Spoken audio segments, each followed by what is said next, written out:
Bismillahirrahmanirrahim. Assalamu alaikum, respected audience. Today, our topic of discussion is about Vogt Koyanagi Harada syndrome, a disease of autoimmune origin, and it affects multiple organs in human body like brain, eyes, ear, and skin.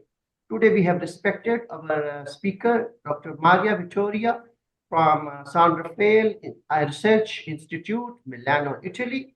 And our second participant is Dr. Abdul Salam Diab, consultant medical retina and uveitis from King Saud University. So now we will request Dr. Maria to present her talk. Yes. So, good evening. I am Maria Ciccinelli. It's a real pleasure to be invited today, and thank you for the invitation.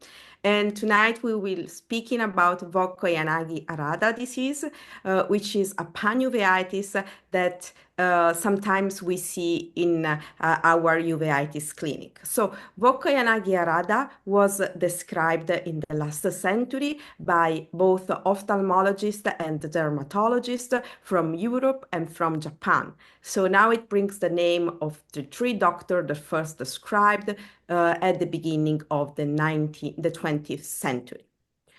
So, as said before, it is an autoimmune disease.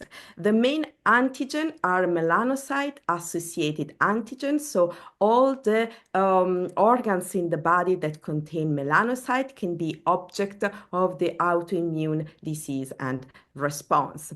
There are a few immunohistochemical studies in Vogt Koyanagi Harada disease in the choroid, and we can nicely see the T cells and the B lymphocytes in the choroid with discoloration. So we can also have the histopathology prove that the choroid is the main target of the autoimmune disease.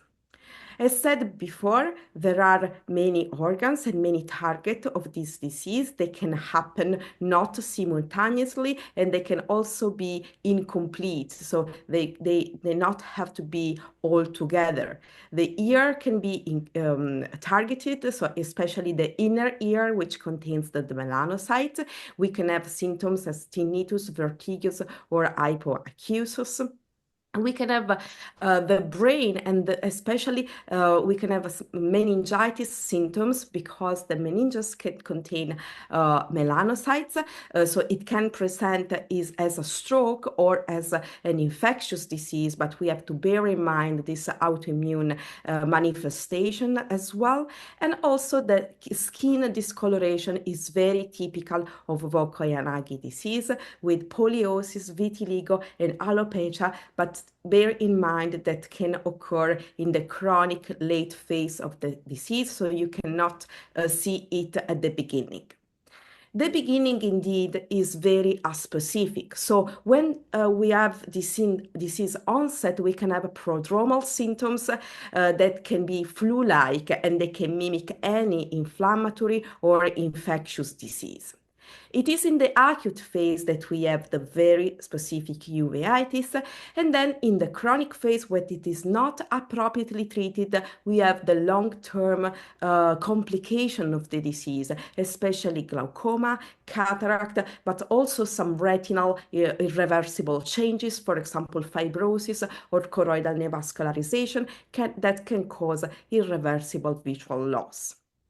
So where is the disease most common?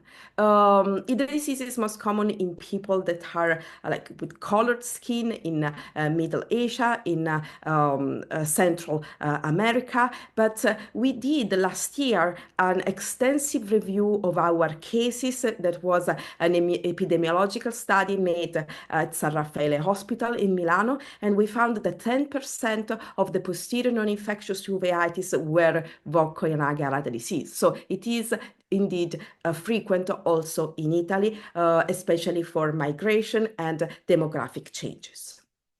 So now I will share with you some cases that we had. This is the disease in the acute phase. The color fundus is not very specific. We can have a blurred disc margin with some disc hyperemia. We proceed with the multimodal imaging, especially fluorescent angiography and ICGA is very, very important to clinch the correct diagnosis. The fluorescent angiography reveals in the early phase these pinpoints that are very characteristic in Harada disease. So when you do the early phase and you see this pinpoint, the Vogt Koyanagi must to be included in your differential diagnosis.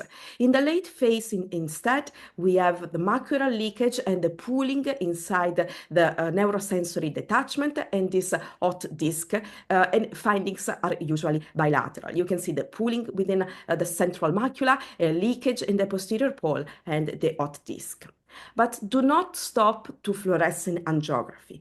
The ICGA is the real clue for the diagnosis because it shows the stromal choroiditis. And the stromal choroiditis is the real hallmark of the disease. You see these hypofluorescent spots that appear in the early phase, and they are present also in the late phases. This is another case where you can see bilateral again, this stromal choroiditis both in the left and the right eye. So again, the ICGA is the real clue for the diagnosis. The OCT can help as well. In the acute phase, you may see vitreous cells, this huge and very important choroidal thickening. So when I did the fellowship with Dr. Goldstein in Chicago, United States, she used to say that when you have stromal choroiditis, you have this featureless choroid. So you cannot recognize the choroidal vessel anymore because there is a lot of inflammation. And then you have this neurosensory detachment that is called bacillary detachment.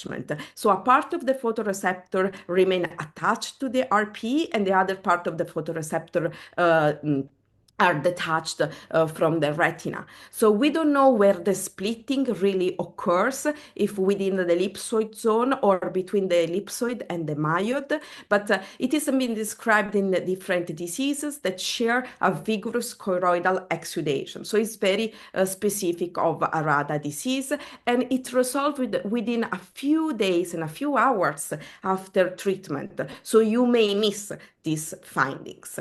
And this is the fellow eye of the same patient with the same bacillary detachment. Sometimes you don't find this detachment, but you can see these choroidal folds that can be found in the long-standing disease that is not, appropriately treated in a hyperacute phase. This is another case. Again, we can see the aspecific findings with the optic disc hyperemia and this white spot that corresponds to the choroiditis. There is hyperautofluorescence corresponding to the neurosensory detachments in both eyes. We perform the fluorescent angiography. We see the hot disc, the macular leakage. Again, this is not specific, but you have to go through the ICGA. You can see the massive choroiditis. This is a lot of choroidal infiltration from inflammatory choroidal infiltration. The differential diagnosis is with birdshot, but usually birdshot occurs in elder people with less spots in the choroid and can be more asymmetric. But Harada disease has to be symmetric, and we will see later the diagnostic criteria. What are the additional findings that we found in our series, in our patient? You can see this peripapillary subretinal hyperreflective material that disappears with treatment and appears as hyperautofluorescence material on around the disc. And we found this in 15% of the cases of active Harada. When you don't treat appropriately Harada disease, you may go into the chronic phase. And the chronic phase is characterized by the irreversible changes. This is a case of subretinal fibrosis in the mid periphery of the retina that correspond to this hyperreflective material under the retina. Perhaps these are choroidal neovascularization, as you can see the fluid, the intraretinal fluid in the right eye. So maybe this is untreated neovascularization that has became fibrosis. Then you can have this punched out chororetinal atrophy that correspond to the chronic choroiditis, and Allen-Fuchs nodules that are these nodules that are pigmented. It's not clear what exactly they correspond to, but some electronic microscopy studies, both in Vogt Koyanagi but also sympathetic ophthalmia, which is another stromal choroiditis, they suggest that there are a cluster of inflammatory cells between the RPE and the Bruch's membrane, and these are OCT from our patient passing through this Allen-Fuchs nodule, which are very specific of these two diseases. What I noticed in my patients is that in the chronic disease, even though these patients were under systemic immunosuppression, there is some discoloration in the chronic phase of the fundus. So this is a pseudocolor ultra-wide field imaging, OPTUS, and this is the same patient after a few years. You can see how the choroid became much less pigmented, and you can see the choroidal veins and the choroidal vessels, and this is much more evident when we use only the red-free filters. So on the left is the disease at the beginning, and on the right there is the discoloration and the RPE atrophy, where the choroidal vessels are very, very evident. And this is the fellow eye, where you can see the same phenomenon and the same manifestation. Other findings that you can find, of course, if it is an attack of melanocytes and melanin-containing cells, you can have RPE atrophy. You can see in the right eye here, along with this punched-out chororetinal atrophy, there is diffuse RPE atrophy of the posterior pole with the pigment clustering and changes. It can also seem or mimic a retinal dystrophy in the late phase if you don't suspect an inflammatory disease at the beginning. This is the autofluorescence, where the hypo areas correspond to the RPE atrophy, and this is the OCT. You can see the choroidal hypertransmission, where the RPE is atrophic, and there are also long-term complications, for example, macular edema. This is the fellow eye of the same patient. Then how can you monitor the disease? So now we have ADI OCT, the enhanced depth imaging, where we can see the choroidal thickness, which is a biomarker of response to treatment. This is another patient at baseline. You can see the huge choroidal thickness. The patient underwent a systemic immunosuppression, and there was a reduction of choroidal thickness. But the patient was not appropriately immunosuppressed. So on the follow-up, we see some recurrence of the disease, very subtle, but this is a thickening of the choroid that suggests that we have to increase and do a step up in the immunosuppressive treatment. These are two very important papers that have suggested different criteria, diagnostic criteria. I will not go through this in details. These are the reference, but this is the important take-home message, the important exclusion criteria to make the diagnosis. So the patient must have no history of trauma, because the disease really mimics sympathetic ophthalmia. There must be a bilateral involvement, usually in the first 2 weeks. On multimodal imaging, we see a diffuse choroiditis in the acute phase. In the light phase, both the classification and the criteria highlight the depigmentation of the RPE and the atrophy of the retinal pigment epithelium with the systemic signs which are supportive of the disease. So the first set of criteria was published in 2000, and there were no mention on OCT and ICGA. On the other hand, the classification from 2018 that was published in JAMA Ophthalmologist now contain the modern multimodal imaging. Just one slide regarding the treatment. There is no clear guideline about the immunosuppression, but the very important take-home message is to be the treatment must be early, so it has to be started in the very early phase of the disease to within the window, the therapeutic window before the chronic disease set up, and it must be very aggressive. And you can choose any of these immunosuppressant medication based on the patient characteristics. It's important that we conclude with differential diagnosis. We had some patients that were mimicking Harada. This was a patient with a tumor treated with immunocheckpoint inhibitor. So you can see the basilar detachment and the choroidal and the exudation, subretinal exudation. This was a patient with posterior scleritis that really presented with subretinal fluid and huge choroidal thickening.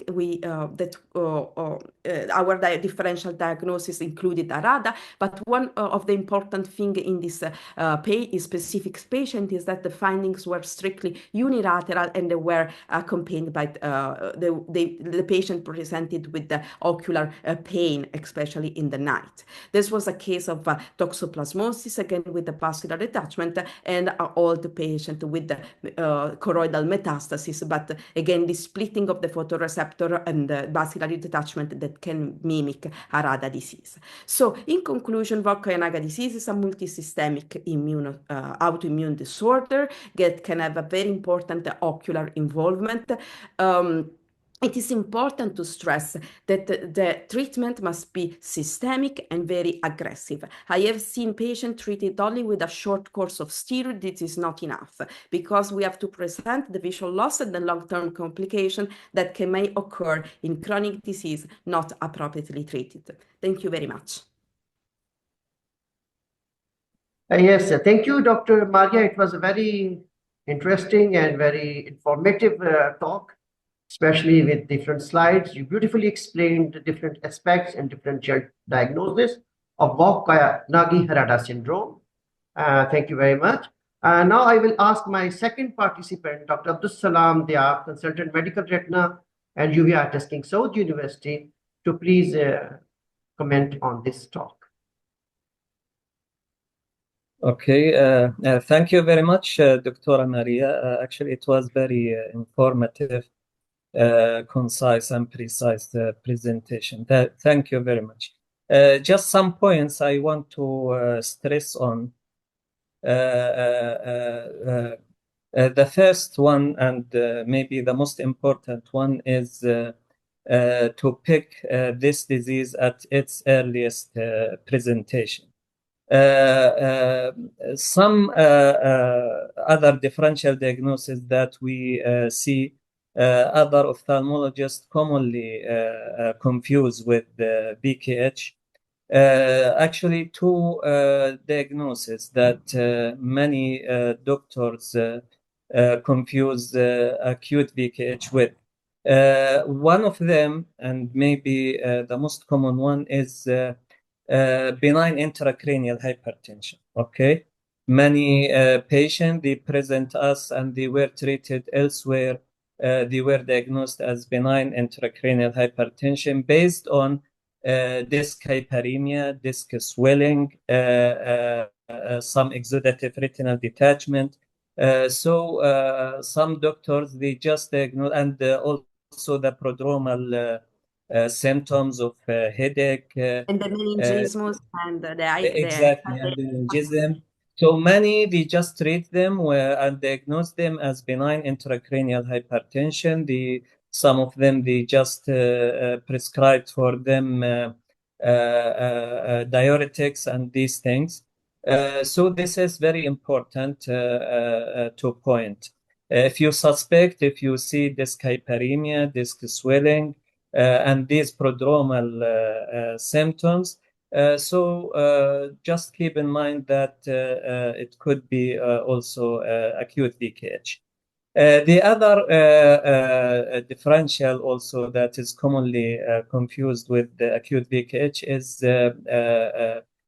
central serous chorioretinopathy, especially in a very early presentation.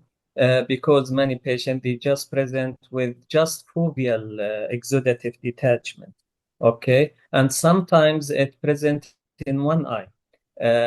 So they just confuse it with central serous retinopathy, and some of them they just reassure patient. They told him it will disappear spontaneously, and they do not or they didn't follow up these patients. So also this is one important differential diagnosis. The other thing that I want to stress on is as you also stressed on, is the aggressive and early treatment. Okay, one important point is monotherapy with the steroids is not enough, and it will not prevent and it will not cure the disease. So you should start steroids in addition to other steroid-sparing agents. Because it is still common practice in some centers that they just give monotherapy with steroids. And from our experience and our practice, this is not enough.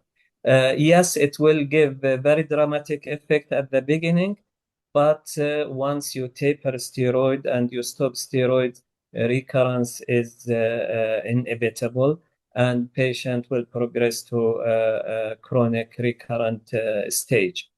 The other thing I just want to ask you if you have any experience about biologics. Actually, biologics, now we commonly shift patient to biologics if the patient develop recurrences. And you mentioned, I think, Humira or adalimumab. But also we did a study also rituximab, which is B-cell depleting biologic. We found it to be very effective in controlling the disease, especially in the chronic recurrent stage.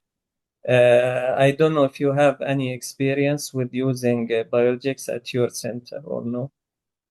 Thank you. Thank you for all the comments and the question. I totally agree with all the comments that you brought up. So first, regarding the differential diagnosis, I agree because the demographics sometimes can be overlapping. So we have young patients that present with this headache and visual loss. So, of course, there is a very large group of diseases that enter in the differential diagnosis, and intracranial hypertension is within those diseases.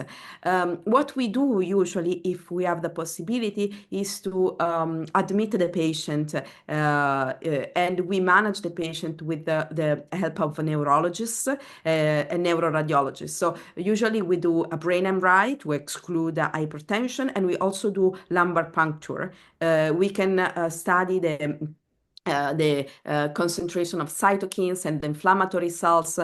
So we can sometimes it is increased, in the early phase of Harada disease. This is another clue for the correct diagnosis.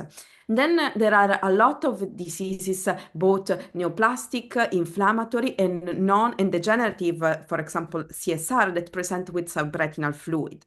So I think that I always say to my residents and my students, when they say subretinal fluid, they say, okay, this is CSR. But it's not true. You have to do all the imaging at the beginning. It can be anything. I have seen AMPI, so plaquette diseases. I have seen Harada. I have seen UAIM, unilateral idiopathic maculopathy, presenting with subretinal fluid, being mistaken as CSR, but they needed some corticosteroid or some more workup and treatment. And Harada disease is one of these.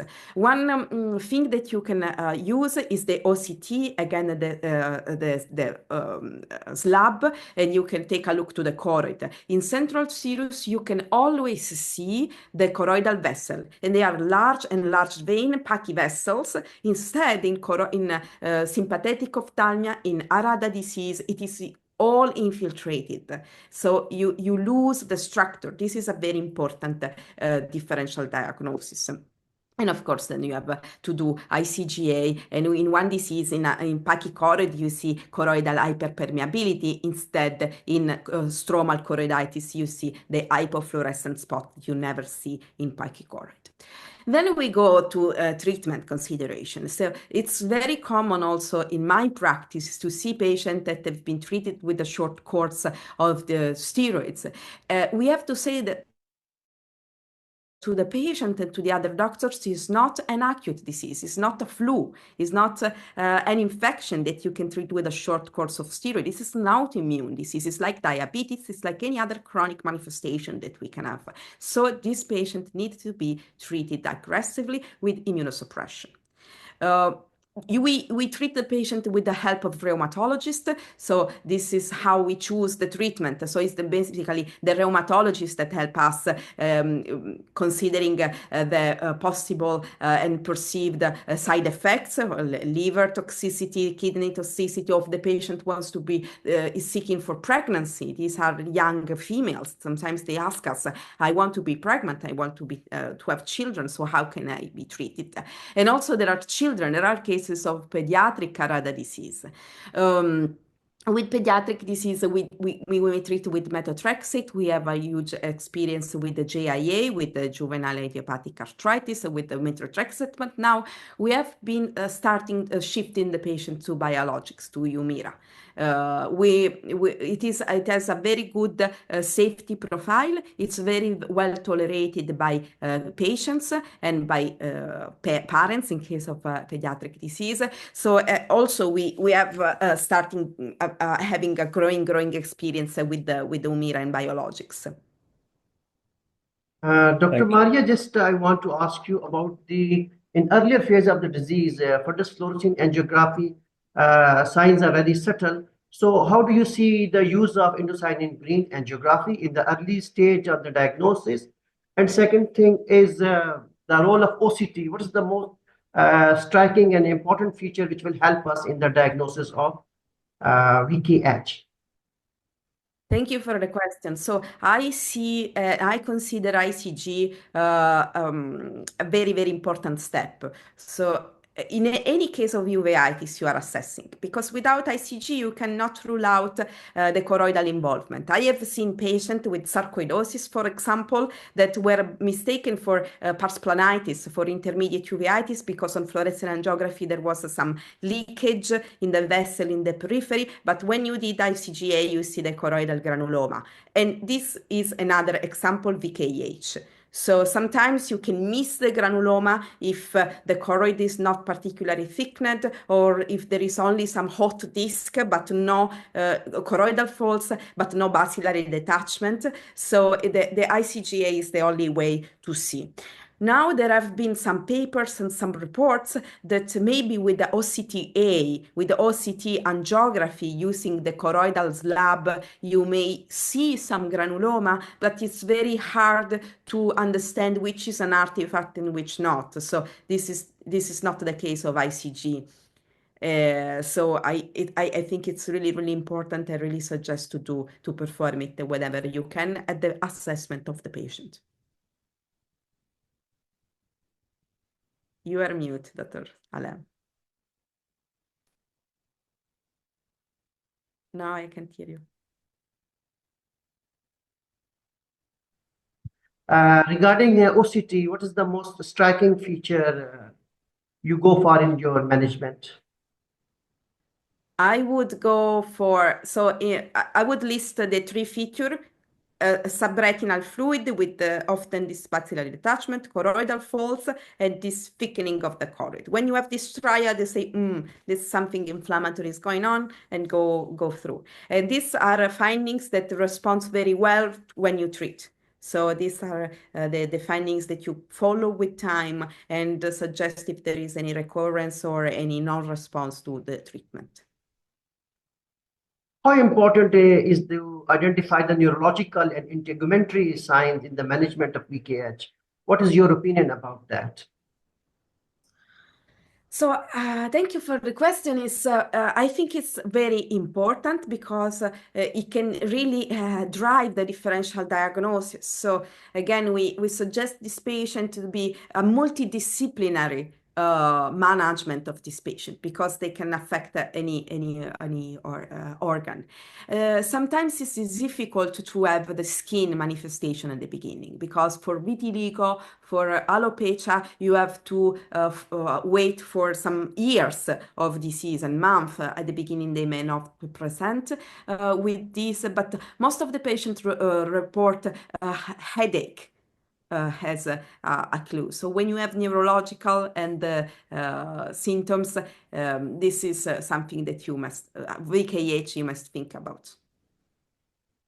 Well, it was, I think, very informative and discussion from our both participants, and I hope this will be very beneficial for our respected audience in the management of VKH, which is, of course, very challenging disease to manage. I want to thank Dr. Maria and Dr. Abdul Salam Dia for giving us time for this very nice presentation and their input and comments. And we are looking forward to more your lectures and presentations in future. Thank you very much. Thank you very much for the invitation.